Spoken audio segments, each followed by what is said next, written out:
Working Man Investor. Today's video: saving money alone will not make you rich, and if all you're doing is saving money, it will actually make you poor.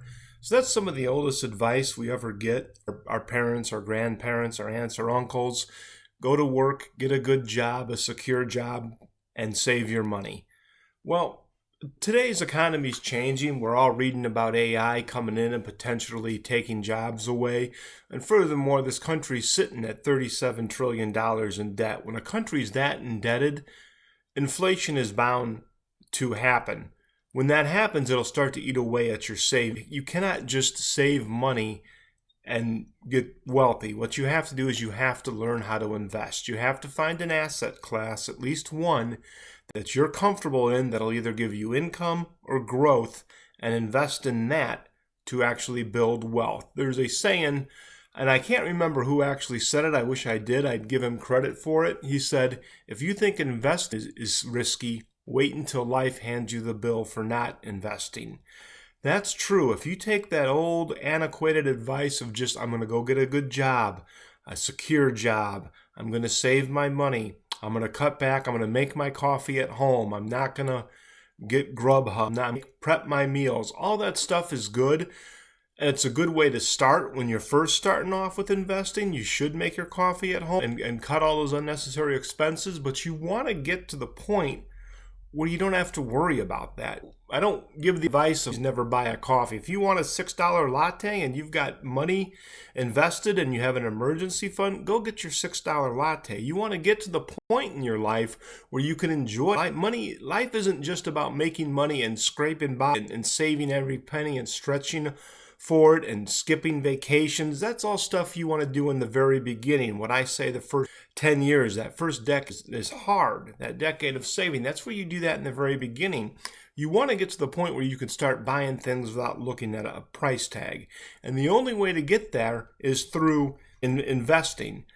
So what you want to do is you want to get to the point where at the end of every month, you have some kind of money to begin investing. And you need to pick what you want to invest in, whether it's growth or income.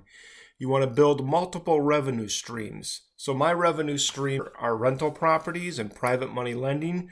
I'm currently looking into a dividend-paying ETF that I might start putting money into. But one thing I want to discuss here with this video is when you first start investing, you're going to be nervous, you're going to be scared. That's normal, and it doesn't necessarily go away. I've been investing for several years now. I'm currently looking at taking a chunk of money and putting it into a dividend-paying ETF. I'm not going to name the ETF I'm going into because I don't give financial advice, and I don't want anybody doing something just because I did it. I want you to take the knowledge that I'm sharing and do your own research and decide what fits you and your family the best. I don't want you to do it just because I do it.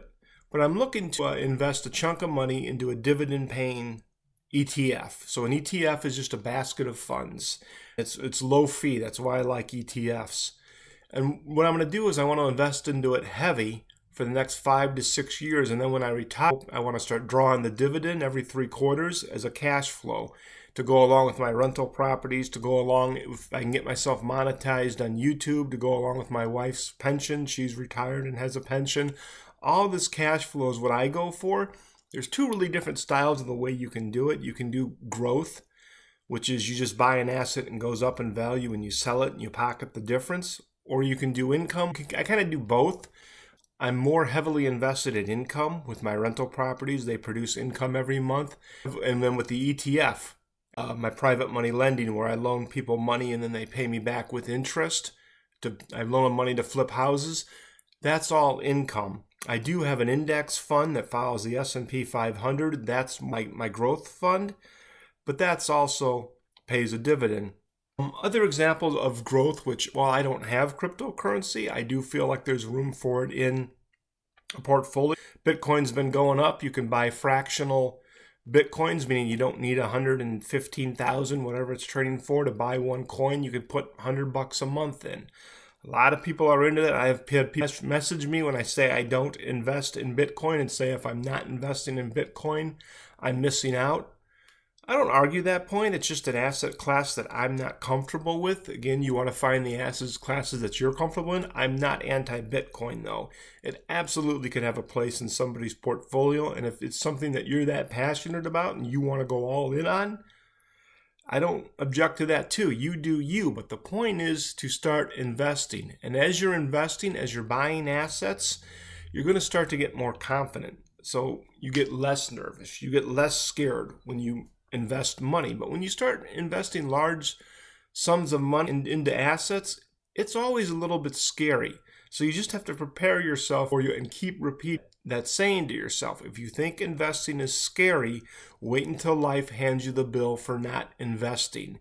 If you're 60 years old and all you've done is saved money, inflation has eaten away at that savings, and you're not in good financial shape, your only income is your job, you're in trouble. You lose your job, you're in trouble. Yeah, you should have an emergency fund. I do believe in emergency funds, a 6 to 8 month emergency fund, so I'm not completely anti-savings.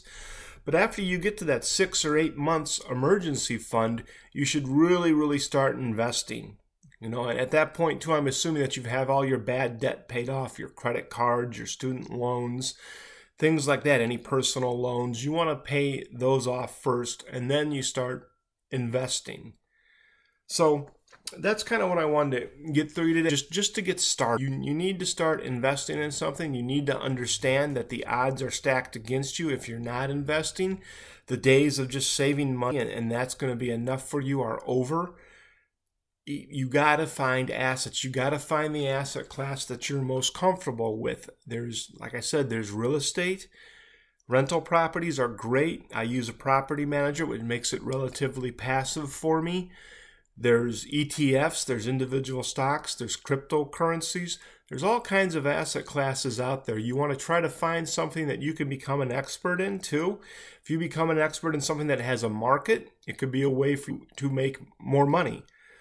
So that's what I got for you today. Working man investor, keep grinding, people.